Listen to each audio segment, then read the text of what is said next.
मुस्लिम league नून का शहबाज शरीफ की जमानत के फैसले के 4 रोज बाद एक जज के इख्तलाफी नोट पर तशवीश का इजहार।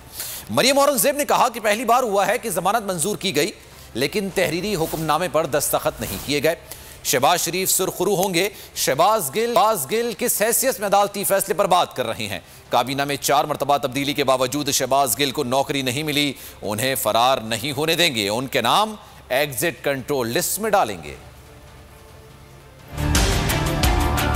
कभी कानूनी तारीख में ऐसा नहीं हुआ लाहौर हाई कोर्ट की वेबसाइट के ऊपर अलाउड लिखा हो और उसके 3 दिन के बाद इख्तलाफी नोट सामने आया हो कि बेल अलाउड नहीं हुई और ये रेफरी जज को जाएगी। दोनों जजेस ने अपने एक डाइसेंटिंग नोट में और एक अप्रूव्ड बेल के ऑर्डर्स में दोनों ने लिखा है कि बेल अनाउंस की गई थी। शहबाज गिल साहब, आप कौन हैं? आप किस हैसियत में लाहौर हाई कोर्ट के फैसले के ऊपर तर्जुमानी कर रहे हैं? आपकी क्या कानूनी हैसियत है? आपकी क्या औकात है? शहबाज गिल साहब, आपकी नौकरी 4 दफा तो फहरिस्त आ गई है म्यूजिकल चेयर काबीना रीफ शफल की, आपको कोई वजारत नहीं मिली क्योंकि जिनको रखा ही किराए की तर्जुमानी झूठ बोलने के लिए हो उनको वजारतें नहीं मिलती।